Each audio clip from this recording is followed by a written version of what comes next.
Welcome to the deep dive. This is where we try to, cut through the noise, really look at the sources, and figure out what's actually going on with the big forces shaping things today. Right. And today, we're diving into, well, maybe the most fascinating corporate thing happening right now. The whole idea of the cult of the Techno-King. Yeah, it's this kind of figure, isn't it? Someone whose personal brand, their image just explodes way beyond the companies they actually run. Totally. So our mission today basically is to deconstruct that. How does this modern myth get built? We're looking at, well, everything the sources give us, engineering plans, old media tactics, clashes with regulators, even financial collapses. We want to understand the strategy behind it, the psychology. Exactly. What are the foundations of this, personality cult? So we're essentially trying to map out the playbook. How does a billionaire CEO become this global icon? Yeah. Almost a real-life Tony Stark figure to their followers. Yeah. And how does that image actually affect things? Stock prices, politics, the whole deal. The big question is, how do you go from just running a company to, leading a movement? So let's start at the beginning, right? The persona itself. Okay, so to really get the cult part, you first have to understand the person at the center, the operating system, if you will. Right. And the sources describe this really calculated persona, driven by what they see as just pure rationality, not really burdened by normal human emotions. Okay. So when this specific Techno-King type engages, he's apparently noted for speaking in a flat monotone. And the way he wins arguments, it's not by being charming or inspiring, but by being convincing in his negotiations and threats. Okay, wait. Convincing threats. That feels key. That's not persuasion, that's coercion almost. It really leans that way. It suggests a worldview where business, maybe even all human interaction, isn't really cooperative. It's more like an optimization problem, and Right. you're always sort of in a state of conflict. The sources actually use a specific analogy for this, the board game diplomacy. Diplomacy. Okay, for anyone who hasn't played, that game is brutal. It's all about alliances and inevitable backstabbing. Exactly. It perfectly captures that mindset. Winning often means, hitting your opponent, maybe even a former ally, where it hurts most, strategically, of course. Of course. And there's this documented instance from the game, someone allied against him. And the Techno-King's reaction wasn't anger, it was analytical. He just explained, what you're doing is not rational. You're actually hurting yourself. Okay, so step one is framing it as the other person being irrational. Mm-hmm. And then step two was the threat, delivered, again, in that flat monotone. He just laid it out. If you do this, I will turn your allies against you and inflict pain on you. Wow. Let's just pause on that. That's incredibly blunt. It's not about the project's future or some shared goal. It's a cold calculation. Do what I want, or I will strategically dismantle your position. That's it, precisely. It reveals this mind that sees everything, board games, supplier talks, regulatory fights, as a kind of threat matrix. Success means hitting your goal, your rational objective. And if that takes being punitive, making threats, well, that's justified because the mission is everything. The mission trumps everything else. Mm-hmm. Social norms, maybe loyalty. Exactly. This strategic ruthlessness is fundamental to the identity. It positions him as someone willing to just bulldoze through conventions if it serves the perceived mission. We could almost call it the principle of perpetual conflict. Okay, perpetual conflict. I like that. And you see this same ruthlessness bleeding directly into the engineering side, right? Pushing for things that sound, well, kind of crazy to traditional engineers. Oh, absolutely. It's the complete opposite of being cautious. We see it really clearly in the demands for the Falcon 9 rocket redesign. He wanted this extreme change. Okay. Supercooling the liquid oxygen fuel, the LOX. And this wasn't just tweaking things slightly. No. The target was minus 350 degrees Fahrenheit, which is incredibly cold. Why, though? What was the logic? The logic from a first principles physics standpoint was simple enough. If you make the fuel that cold, it gets denser. More density means you can pack more oxygen into the same tank volume. More oxygen means more thrust, better rocket performance. Simple on paper. But in reality? In reality, it was an engineer's nightmare. They called the process extraordinarily difficult. They worried about everything valves cracking, the fuel boiling off instantly when loading, just the sheer danger of handling stuff at those cryogenic temperatures. Yeah, basic rocketry principles would scream caution. Absolutely. Everything conventional cautioned against it. And this is where you really see that myth-making moment kick in. Right. When the engineers push back, citing safety, citing difficulty, the Techno-King's response was just uncompromising.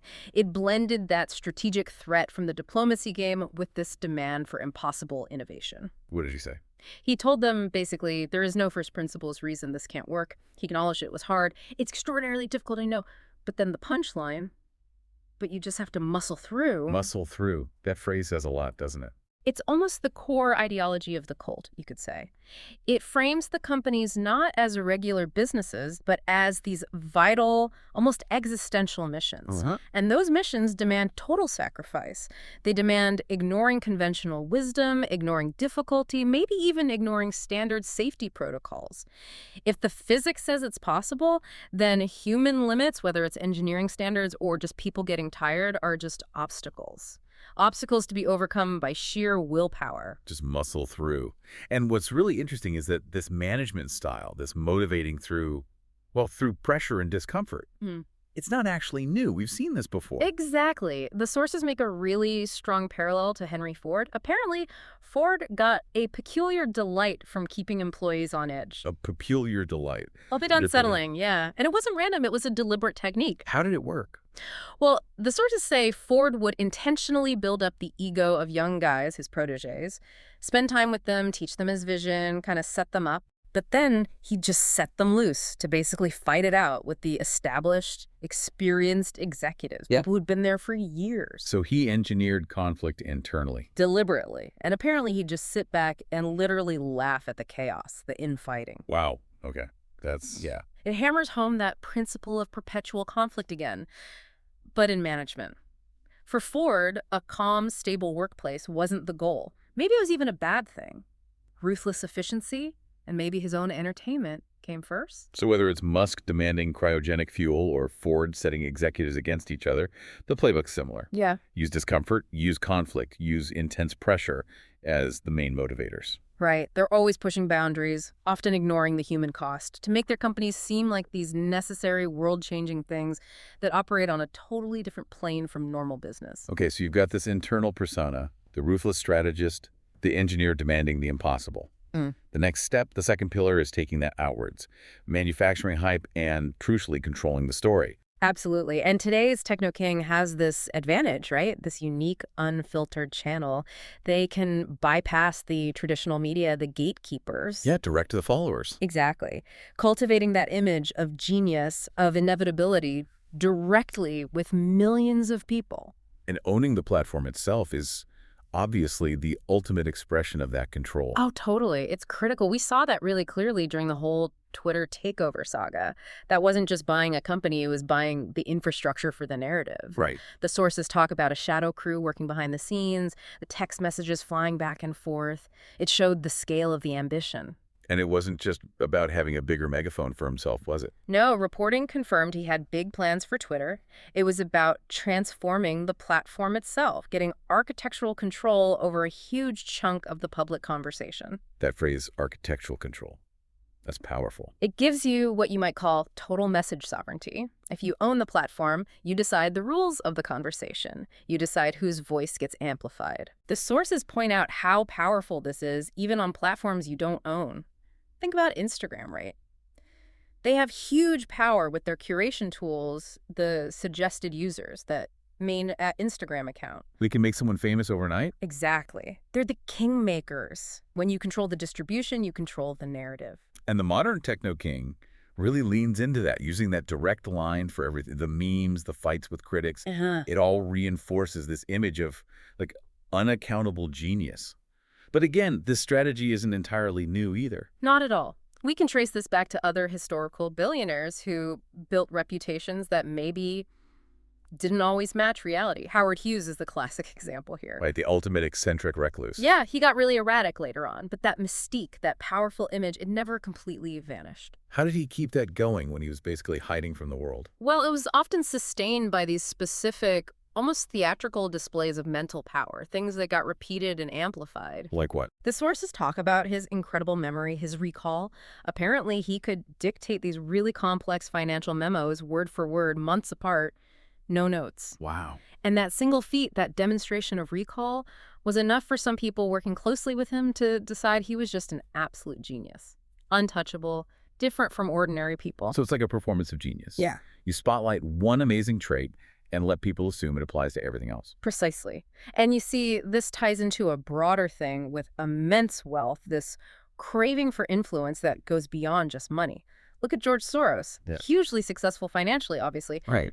But the sources mention his reported desire wasn't just to be rich, but to be a philosopher king. A philosopher king, okay. The connection is that desire for influence, for big ideas. Mm. Soros apparently looked for huge projects, driven by big ideas that could be reduced to simple, easily grasped language. That sounds familiar. It's exactly the same pattern.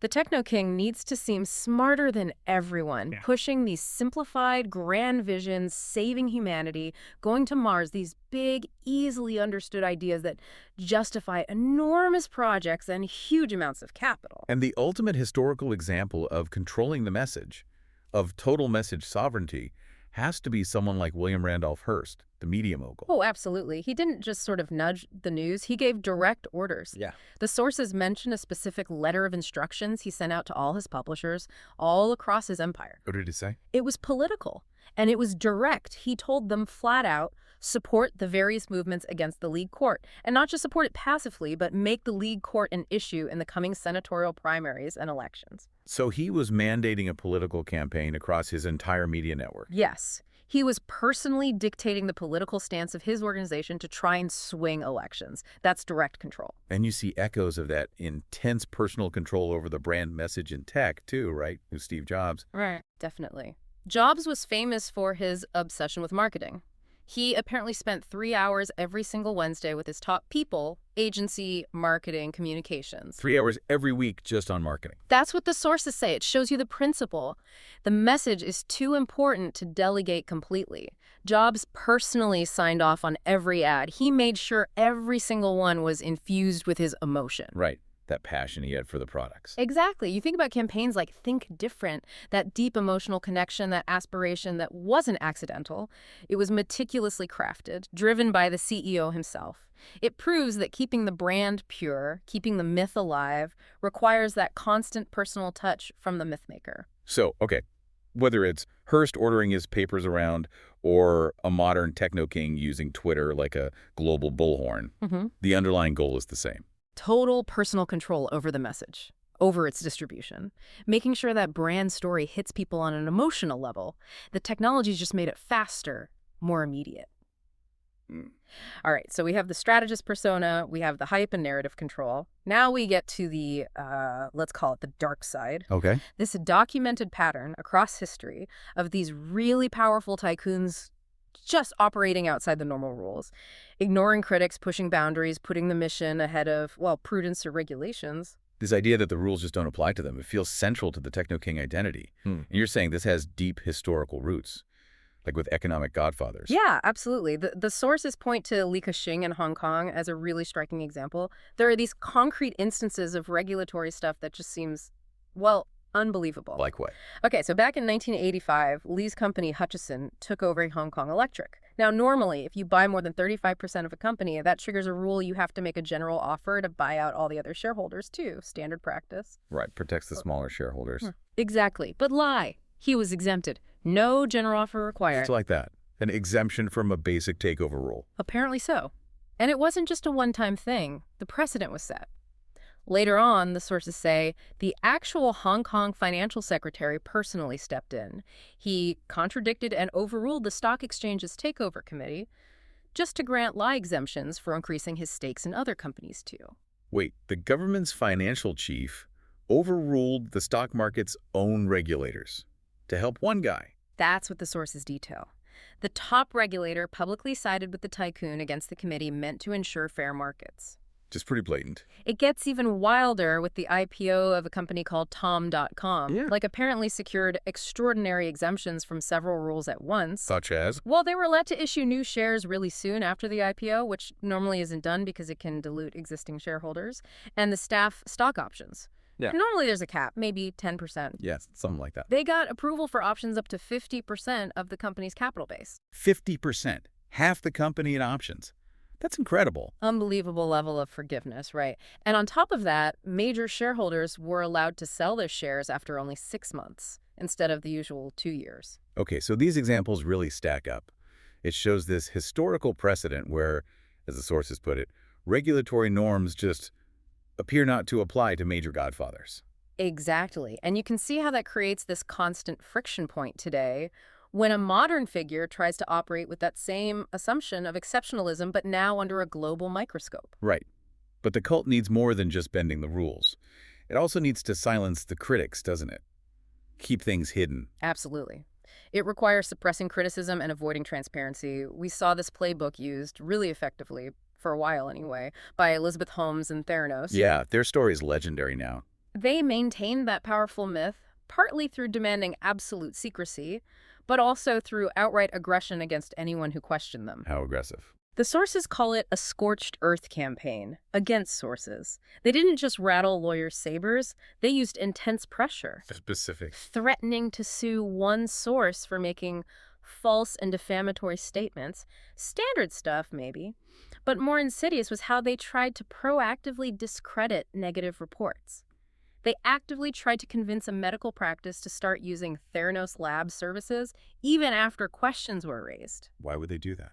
It seems like an attempt to muddy the waters. If a legitimate practice was using their services, maybe it would undercut the accounts of inaccurate results. It was trying to use a real practice as a shield. Wow, that's calculated. And this deflection of blame, this refusal to accept responsibility, it's a key part of maintaining the myth.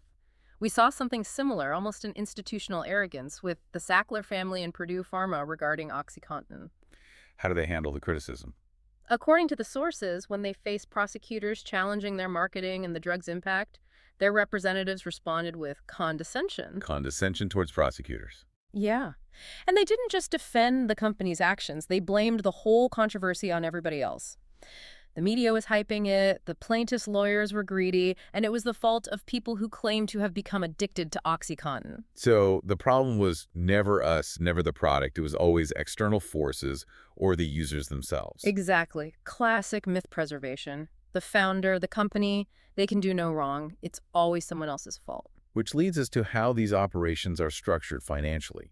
To push boundaries like this, you need immense internal control, right? Few checks and balances. Absolutely. The power needs to be concentrated. FTX and its founder are a dramatic recent example. Yeah, that collapse was incredibly fast. And despite how quickly it all fell apart, the sources highlight the power structure that allowed the problems to fester.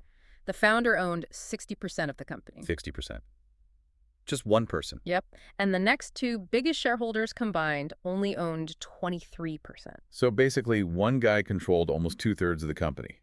That kind of imbalance pretty much guarantees a lack of real internal scrutiny. When one person holds that much sway, the company isn't really a professionally managed entity anymore. It's just an extension of their personal will. Yeah. There are no effective checks. And the person brought in to clean up the mess, the bankruptcy expert, John Ray. His assessment was pretty blunt, wasn't it? Very blunt. He looked at the situation and described the founder as, obviously, not a good guy. And crucially, he added, not naive. Not naive. Meaning this wasn't incompetence, it was intentional. That's the strong implication. It emphasizes that perception of conscious manipulation that often underlies these spectacular collapses, especially when they're built on such a powerful, seemingly untouchable personal myth. Okay, so for this last section, let's look at the cost. The price you pay for building this entire corporate world around one single dominant personality. Specifically, the demands for loyalty and the instability that comes when that loyalty breaks down. Yeah, the Techno-King seems to demand this intense personal devotion, right? Which must really blur the lines with normal professional relationships. It absolutely does. Steve Jobs comes up again here as a prime example of this kind of emotional manipulation in leadership. The sources say he could seduce and charm people at will. Seduce and charm? Yeah, but that charm could be incredibly misleading for people working for him. How so? Well, someone might get charmed, get that focused attention, and start thinking it means real respect, maybe even genuine affection. But the reality, according to the sources, was much more transactional. Jobs could apparently be charming to people he secretly couldn't stand, just as easily as he could be insulting to people he liked. So the charm wasn't necessarily real, it was a tool. Oh. And people couldn't tell the difference. Exactly. The whole system becomes based on this emotional dependency. If the leader's behavior is driven by impulse, are they charming you today or insulting you? rather than consistent professional standards, then loyalty isn't about the organization anymore. It's about reacting to the leader's mood. Which makes the whole thing incredibly fragile, right? Always on edge. Totally fragile, constantly vulnerable to shifts in mood, shifts in favor, teetering on the edge of perceived betrayal. And that internal fragility often gets amplified by how these big, risky ventures are funded, doesn't it? Yeah, that's a really important connection.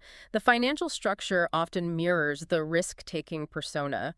We can kind of compare it to the classic leveraged buyout model, the LBO. Okay, explain the LBO model quickly. How does that relate? Sure. So in a simple LBO, an investor buys a company, but they don't pay for it all themselves. They put down some of their own money, that's the equity, like a down payment. Right. And then they borrow a huge amount of money to cover the rest of the purchase price. The key is they plan to pay the interest on all that debt using the cash flow generated by the company they just bought. Okay, so the company itself has to pay off the debt used to buy it. That sounds risky. It's inherently risky. It's heavily leveraged. And that risk connects directly to the pressure cooker created by the Techno-King myth. That whole public narrative, the impossible deadlines, colonizing Mars, revolutionizing transport, it depends on constant, spectacular growth. Because that growth is needed to justify the valuation, to keep investors happy, maybe even to service the debt, figuratively speaking. Exactly. The myth becomes necessary to maintain the perception of inevitability, to keep the money flowing in, regardless of whether the actual operations can sustain it. And when that high-wire act meets reality, when the growth doesn't materialize. The crisis hits. And the myth can collapse under the weight of its own promises or its actual debt. Richard Branson's experience is a really sobering example here. What happened with Branson? Well, after years of bold expansion and that adventurous image, he apparently found his company just buried under a debt mountain of over $300 million. Wow, 300 million pounds. Yeah. And that kind of debt crisis really only leads one way.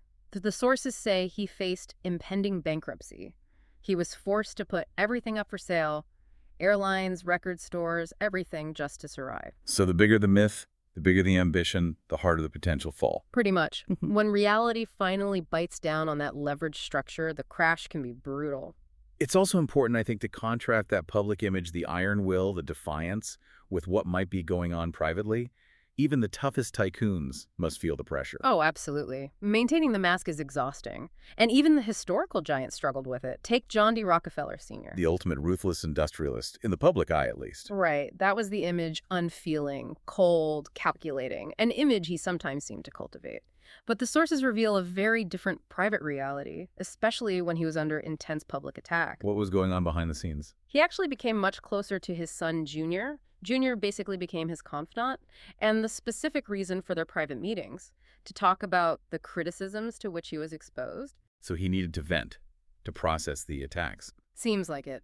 Junior later recalled that his father confessed that beneath his apparent insensitiveness, he was a sensitive man who was really bothered by the public criticism. Now, Rockefeller would apparently end these chats by sort of rationalizing, contrasting their success with their critics' failures.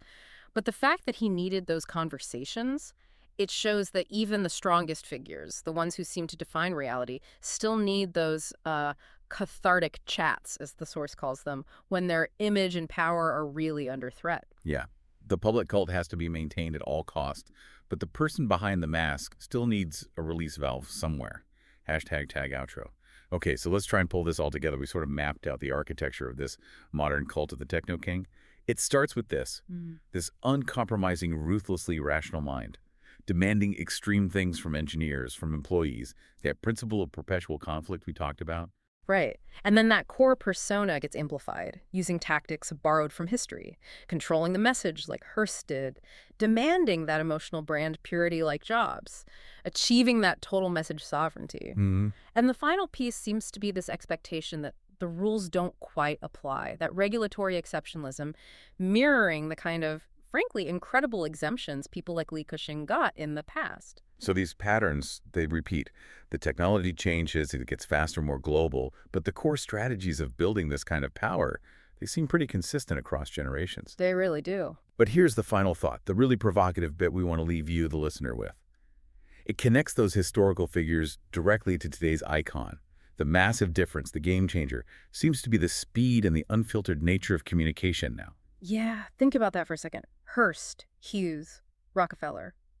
They operated when news traveled slowly. It was filtered through editors, through controlled press releases. Their public image was carefully constructed, released in dunces. They had time to shape the narrative. But today, But today, today, the Techno-King broadcasts directly. The raw thoughts, the insults, the strategic threats, the memes, the market-moving declarations, it all goes out instantly, globally, multiple times a day. Unfiltered. so the question is, if those historical giants, if Rockefeller or Hearst had faced the instant global spotlight of something like Twitter, what would have happened? Would that direct access have built their myths even faster? Supercharged the belief because millions could connect directly. Or would that constant raw exposure to the monotone ruthlessness, the daily feed of conflict and impulse, that have actually caused their empires, these highly leveraged operations, to collapse even sooner? That's the tension, isn't it? Does the accelerated fame build faster than the accelerated scrutiny tears down? It feels like the unique tightrope walk for today's celebrity CEO. A really fascinating question. How stable can any of these modern corporate myths truly be in the long run? We hope this deep dive gives you some tools to keep thinking about power, celebrity, and leadership in this digital age.